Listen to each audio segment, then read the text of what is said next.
masjidnya kecil, sudah tidak bisa dilebarkan kembali, ke atas pun sudah full mentok, baru kita boleh bangun masjid yang kedua. Itu pun kata ulama 4 madhab harus ada izin sultan. Ya, masjid yang kedua. Masjid yang kedua diizinkan, ya. Alasannya apa? Begini. Ya, sudah diakses. Tujuannya apa? Untuk berkumpul. Makanya setelah selesai Jumat jangan dulu pulang. Tujuannya apa? Untuk mengumpulkan umat muslim. Mereka orang-orang non-Islam atau orang kafir nggak senang orang Islam kumpul. Makanya yang kumpul-kumpul dibubarkan semua. Kalian ingat sejarah dulu? Sultan Abdul Hamid ketika ingin menciptakan jalur rel kereta api untuk mempertemukan umat Islam di Hijaz. Dulu Hijaz, sekarang Mekah, Madinah, dibongkar, dilarang oleh orang-orang kafir. Kenapa? Khawatir muslim sedunia kumpul nanti di Masjidil Haram. Kan setelah selesai top kan nanya nanti, kenalan, bang dari mana? Dari tadi saya. Gue nanya beneran, enggak bener. Saya dari Jawa. Jawa tuh Indonesia. Dulu Al-Jawi, Syekh Nawawi Al-Jawi, Syekh Khotib Al-Jawi. Dulu Jawa. Jawi ini namanya, diganti Batavia. Setelah Batavia diganti The Jakarta. Baru diganti Indonesia. Dulu Jawa. Dari Sabang sampai Merauke namanya Jawa. Aceh Jawa. Namanya apa? Jawa. Syekh Arsad Al-Banjari Al-Jawi, Indonesia Jawi. Banjar pada sekarang Kalimantan. Ya, leluhurnya Abah sekumpul Martapura. Tuh. Beliau itu sama. Nggak boleh kumpul-kumpul, nggak senang. Makanya di umat muslim di dunia ini kumpulnya di Masjidil Haram. Kita ketika tawaf bertemu dengan orang Uzbekistan, orang Cina, orang Mesir, orang Irak. Ya, kalau kita bisa ngomongnya bahasa Arab, kita ngomong bahasa Arab. Kalau masih orang Indonesia, kita tanya dengan bahasa Indonesia. Bang, kenalan, siapa rumahnya bang? Begitu kita. Salah ngomong, siapa rumahnya bang? Dijawab, saya Batako. Kenalan, kita bisa bertemu di sana dengan saudara-saudara kita yang muslimin wal muslimat. Sesuatu yang berkumpul umat Islam, maulid, berkumpul orang Islam. Ya, dari mana-mana kampung-kampung kan kumpul, diserang, nggak boleh dengan dalil ini itu sebenarnya. Saya khawatir ada konspirasi Yahudi di dalamnya, ada konspirasi Nasrani di dalam. Karena untuk membubarkan agama ya. Semoga kita tidak mudah untuk diadu domba, ya. Tetap Islam harus bersatu. Kalian punya pendapat apapun silahkan. Ustaz, saya nggak maulid, ya silahkan, tapi nggak usah menyalahkan yang mau. Ustaz, saya nggak tahlilan, ya silahkan, tapi jangan menyalahkan yang suka tahlilan. Yang penting kita menyatu lah. Saya sudah sering bilang menyatu. Kita akan kuat kalau menyatu. Tahu nyatu? Tahu nyatu bahasa Sunda? Nyatu? Makan. Kalau nyatu kuat nggak? Makanya namanya menyatu. Begini nih bahasa Sunda. Makan disebutnya nyatu. Di piring. Ini apa? Piring sih. Ini apa? Piring. Ini nasi, ini lauk pauk, ini sayurannya. Misah kan?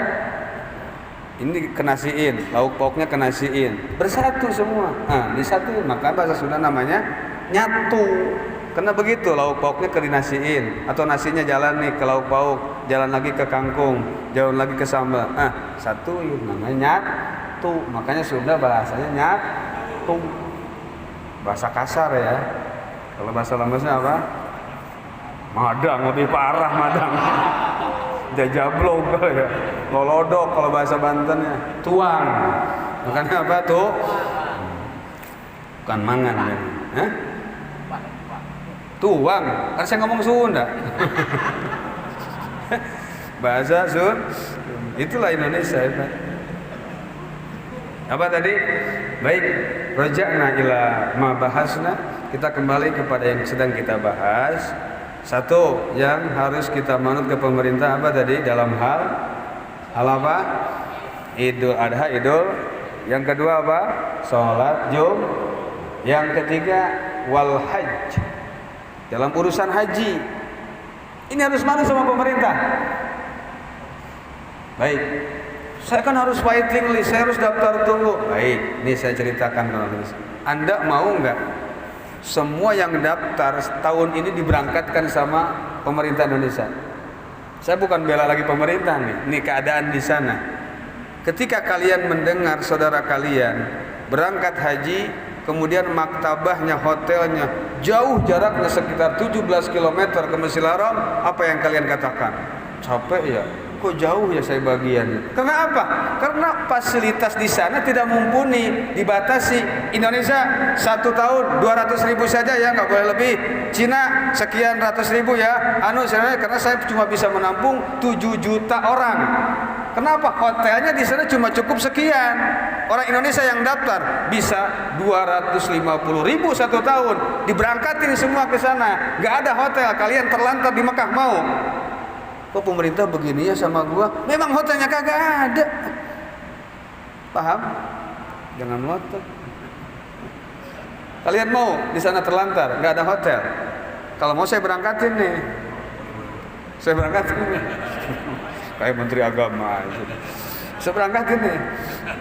Naik Gojek. Nanti jadi pertanyaannya di sana mau ngapain? Mau tinggal di mana? Mau di emperan? Mau kena razia? Nggak bisa. Yang jaraknya 15 km saja. Kalian bisa mengatakan kok jauh ya? Bukan di Mispalah ya? Bukan di Bahutmah ya? Bukan di Mahbasjin ya? Nah, jauh kalian. Mispalah saja ke Masjidil Haram itu jauh, sama dengan Masjidil Haram ke Mispalah jauh. Salah ya? Ya benar loh. Lurus. Jaraknya jauh, jalan paling enak di Mispalah, lurus ke Masjidil Haram. Gak ada tikungan nggak ada. Gak ada belokan lurus Mispalah. Kalau Mahbasjin agak bolak-belok. Mispalah paling enak, tempatnya paling enak, lurus Masjidil Haram. Ya, Allahumma rizukna ziyaratahu di kulli sanah, amin. Semoga kita diberikan nasib untuk bisa berangkat ke sana dan balik lagi berangkat ke sana. Luar biasa, gak ada kebahagiaan. Ya wong sholat di Masjidil Haram sama dengan 10.000 sholat di masjid bukan Masjidil Haram. Di mana kita kuat sehari? 1 rakaat baliknya 10.000. Di sini aja di Indonesia cuma setahun, sebulan tarawih 23 rakaat sama witir. Tengok, wah imamnya lelet. Baru setahun sebulan.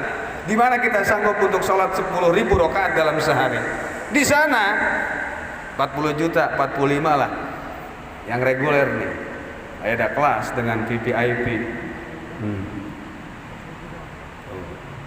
Enggak rugi kita. Di sini di mana kita sanggup sholat 10.000? Gak bisa. Ya, Bopi riwayatin memang ada yang 100.000, tapi wal aslah itu 10.000. 10.000. Ada yang mengatakan 100.000, nanti di Nabawi 10.000, nanti di Aqsa ini 1.000.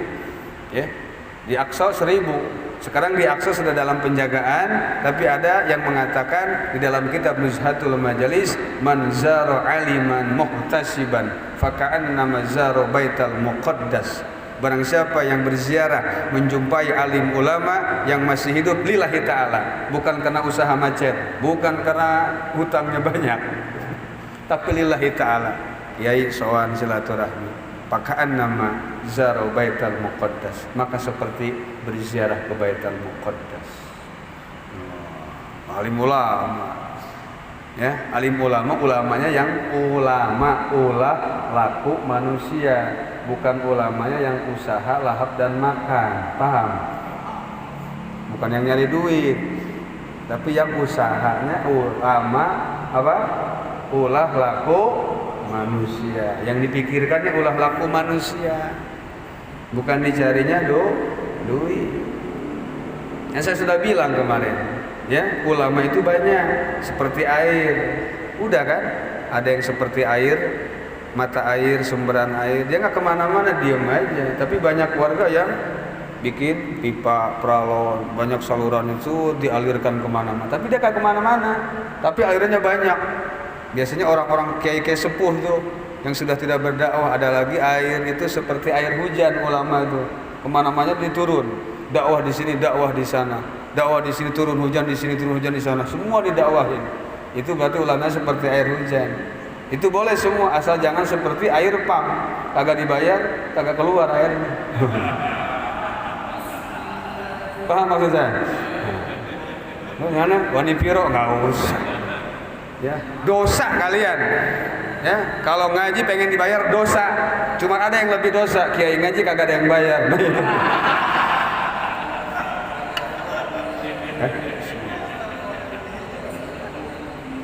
Just kidding lah ya. Jangan terlalu serius. Tenang. Begini Sayyidina Umar mengatakan, ketika melihat jamaah kalian sudah melihat suntuk dan bahasa apa sih sekarang? Gabut ya, bete. Gabut anak muda bilang. Maka sisipkanlah satu kalimat yang mereka membuat tersenyum. Begitu kan Sayyidina Umar. Cek kitab Tambihul Ghafilin. Ada gitu. Ada dari referensinya. Begitu dakwah Rasul. Memang Rasul dakwahnya tegas. Kata siapa? Umar humoris. Rasul humoris. Tahu kalian Nuaiman sahabat Rasul humoris yang sering ngeprank Rasulullah. Keren gak tuh? Orangnya kagak punya dosa, santai-santai aja. Memang dia begitu. Orangnya pengen selalu ngasih sama Rasul. Wah, kalau sekarang bertato tukang mabuk. Tapi syahidah Badrun wa Hunain wa Uhud. Dia pernah ikut perang Hunain, Uhud, Badar, ikut perang. Tapi kerjaannya baok terus dia. Nyekekin botol terus deh. Mabok. Kalau ada barang baru nih, makanan baru, pasti mau dikasihin ke Rasul. Ada roti baru nih dari negara Kiptiah nih, modelnya rasanya enak nih. Bang, minta dulu yang bang, diambil, kasih sama Rasulullah. Ada itu kak ya Rasulullah. Ya Rasulullah, aku hadiah untukmu. Makasih Nuaiman, dimakan sama Rasul. Setelah habis dimakan, yang punya warungnya datang, ya Rasulullah, itu belum dibayar. Anjrit. Enggak lah Rasul, subhanallah. Nuaiman, ini katanya kau hadiah kepadaku. Iya ya Rasulullah, aku niatnya hadiah. Cuman tadi pas ke warung saya nggak bawa duitnya. Dan sekarang pun rotinya sudah kau makan. Ya kau saja yang bayar Rasul. Apakah Rasul marah? Enggak. Apakah Rasul ngomong, gua Rasul, gua Nabi, lu ngeprank gua? Kagak. Tiba-tiba jadi ustad dikit aja, gua ustad lu. Kagak menghargain gua. Wajar keinjak sedikit tuh ngikut sholawatan di Asogiri, banyak kiai yang datang. Lu di emperan tuh duduk, ustad dikit mah keinjak wajar dikit lah. Jangan mentang-mentang gua jadi ustad, di sana nggak ada. Keren semua di sana, hebat-hebat semua. Ya. Makanya kata Syekhuna, piknik kenapa piknik? Kita paling pintar di Indonesia. Kita paling pintar, merasa pintar di Bogor nih. Kita ngaji nih ke Maroko, ke Darul Hadis. Ya, kita ngaji di Al-Azhar nih di Kairo nih. Oh, ayuhal hadirun, anak-anu, Bukhari, Muslim, Sunan Sita di luar semua, luar kepala semua. Ya, Bukhari, Muslim itu 4 jilid, lebih 4 kali Quran. Mereka hafal semua. Banyak kitab-kitab ulama yang dihafal oleh mereka. Maka kalau kita nggak pernah kemana-mana, merasa diri kita paling siru fil ardi fanduru kaifa kana aqibatul muttaqin. Kata Allah, siru fil ardi, berjalanlah di muka bumi, cari ilmu, cari pengalaman. Jangan cukup di satu guru saja. Kita cari yang lebih bijak. Bagaimana yang lebih enak kita amalkan. Betul gak? Banyak itu kisah-kisah Nuaiman, banyak. Bahkan dikutip khusus oleh Imam Al-Asqalani dalam kitab Al-Isobah fi Tamyizis Sahabah. Siapa Asqalani? Imamul Muhaddisin. Ya, masternya ahli hadis. Imam Asqalani. Ya, yang mensyarah kitab terbaik Sahih Bukhari, Fathul Bari. Beliau adalah Imam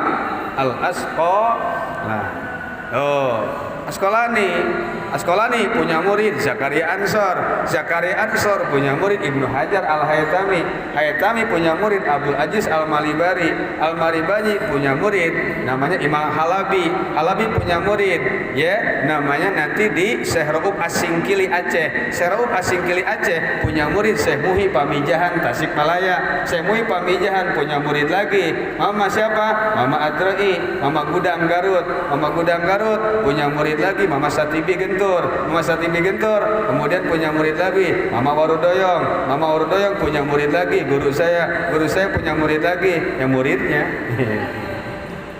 sampai ke sana. Ke atasnya nih, Asqalani punya guru lagi ke atasnya. Siapa? Imam Ardabili. Ardabili punya guru lagi. Siapa? Imam Syekh At-Tori.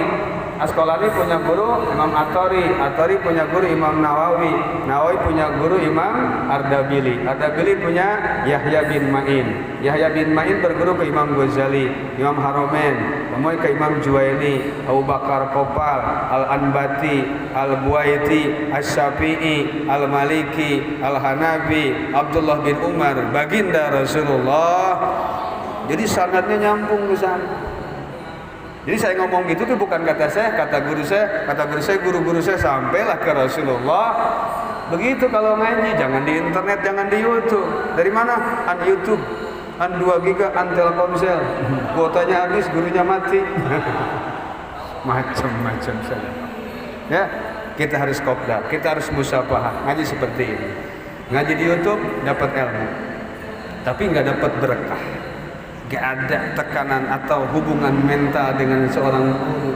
Musafahahnya ini loh yang penting. Memandang wajahnya alim ini yang paling penting. Bisa dipahami? Ilmu bisa dapat kita zaman sekarang.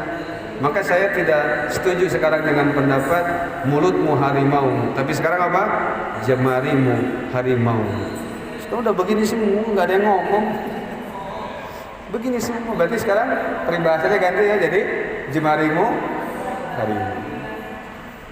Dulu memang pakai mulut, tapi sekarang pakai, sampai mentalak istri saya sekarang pakai WA. Ada itu kejadian, dan saya sudah beberapa kali ini, 3 hari kemarin saya ada 2 orang menaikkan bab talak. Macam-macam. Ditalaknya via WA, SMS. Ada juga macam-macam sekarang. Ada yang ngundang ngaji juga via telepon. Saya bilang ya udah nanti saya ngajinya via telepon lagi. Ustaz jangan, harus datang. Ya ente juga datang ke gua. Begitu. Enak aja silaturahmi diputus dengan telepon. Enggak usah. Telepon hanya sebatas Ustaz, kiai saya mau sowan. Udah sana, sowan. Nanti untuk perkara urusannya nanti bicarakan di sana. Jangan baik po. Hilang silaturahim kita. Kita jangan terpengaruh oleh teknologi yang menghancurkan, menghilangkan silaturahmi. Bisa dipahami? Ya sudah. Bukan kiai mau dihargai, enggak, etikanya kemana? Imam Bukhari mencari hadis, memang ngebaik pon, memang video call, kagak. Di mana nih dapat hadis? An Fulan bin Fulan ada di Irak, dari Uzbekistan jalan ke Irak. Uzbekistan ke Irak jauh sama dengan Irak ke Uzbekistan. Jadi mana nih? Di Iran, lari lagi ke Iran. Mau klik aplikasi Gojek belum ada, jalan. Sekarang enak amat. Kiai mohon izin mau tanya bab anu ilaha. Santri mondok ngabisin berasnya 1 tronton. Sekarang kita pengen instan, pesantren kilat. Ilmunya hilangnya kilat lagi. Bisa dipahami? Gak ada hasil ilmu itu yang bertahun-tahun, puluhan tahun. Harusnya luar biasa. Inilah kita harus menghargai jerih payah, sopahati sobril ulama, lembaran-lembaran kisah-kisah para ulama dalam bersabar mencari ilmu. Apalagi Imam Syafi'i. Kata Imam Syafi'i waktu bujangin, siapa yang mau nikah dengan saya? Syaratnya 3. 1, harus siap tidak terurus sama saya. Kedua, harus bisa berjuang. Ketiga, jangan salahkan saya jika kurang perhatian, karena saya akan fokus ilmu dan fokus ngurus santri. Walaupun makan kurang, harus jiwa legowo. Siapa yang mau? Keren kan? Kebayang kan? Karena Imam Syafi'i ngajinya nggak pernah dibayar, nggak pernah minta bayaran, nggak pernah. Maka ittabi'u ma la yas'alukum ajra wa hum muhtadun. Maka untuk mengamalkan hal itu, Al-Fakir sendiri pun ya walaupun masih merintis, punya pondok pesantren nggak ada urusan harus bayar, nggak ada, berbulan nggak ada. Silakan selesai. Imam Syafi'i silakan. Wah, Imam Syafi'i sampai begitu loh. Makanya banyak ulama-ulama yang dulu itu yang cerai sebenarnya. Kita untung. Imam Sibaweh malam pertama kagak dipegang istrinya. Kalau kita malam pertama celana udah di bahu gitu. Ya. Ngarang kitab. Kebetulan tintanya habis, beli ke pasar. Kata istrinya, apa sih yang membuat gerangan, kok saya nggak dicolek-colek ya, apalagi diperangi ya tadi. Ketika masuk kamar ternyata banyak kitab numpuk, ternyata ini yang membuat halangan saya. Ya, nanti kita lanjut. Sigung. Biasa, to be continue. Ya, biar penasaran. Semoga bermanfaat. Sikum malam Allah dan Allah wa iyyakum ajma'in. Assalamualaikum warahmatullahi wabarakatuh.